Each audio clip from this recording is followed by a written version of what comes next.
first time Jake saw the Hat Man, he was 7 years old. It was a humid summer night, and the faint glow of his dinosaur nightlight cast long, flickering shadows across his bedroom walls. He had just woken from a nightmare something about falling endlessly into a black pit when he noticed the figure standing in the corner. Tall, impossibly tall, dressed in a long, dark coat and a wide-brimmed hat, like an old-fashioned detective or a shadowy undertaker. Its face was nothing but darkness, deeper than the blackest night. Jake froze, his breath caught in his throat. The thing didn't move, it just watched. Then, as suddenly as it appeared, it was gone. Years passed, and Jake convinced himself it had been a dream, a trick of the light, a child's overactive imagination, until it came back. At 16, Jake woke to the feeling of being pulled, like something had yanked his soul halfway out of his body. His room was ice cold, his breath fogging in the air despite the warm September night. And there, at the foot of his bed, stood the Hat Man. This time, it wasn't just watching. It leaned over him, its featureless face inches from his own. A deep, staticky whisper filled his ears, though its mouth never moved.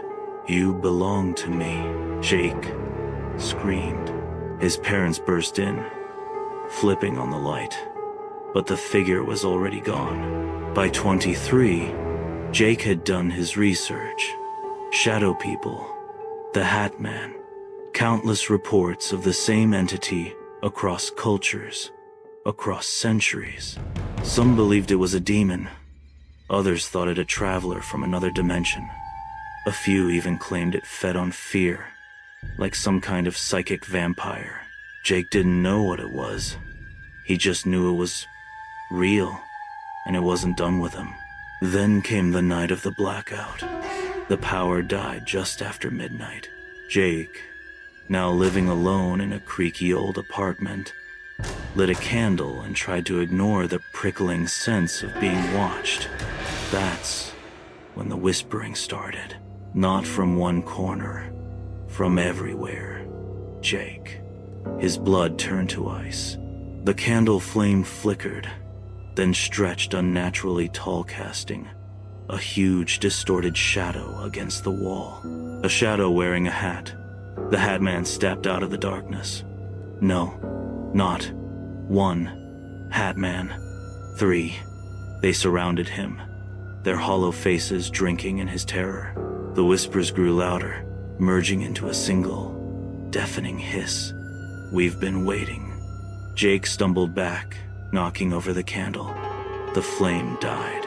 In the pitch black, something grabbed him. When the power came back on, Jake's apartment was empty. No sign of a struggle, no trace of the shadowy figures. Only one thing remained, a single, wide-brimmed hat sitting neatly on his pillow, and on the wall behind it, scrawled in something dark and wet, a message: "You're ours now." Epilogue.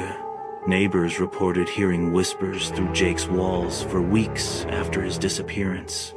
Some claimed to see a tall, hat-wearing figure lurking in the building's shadows. Then, one by one, those neighbors vanished too.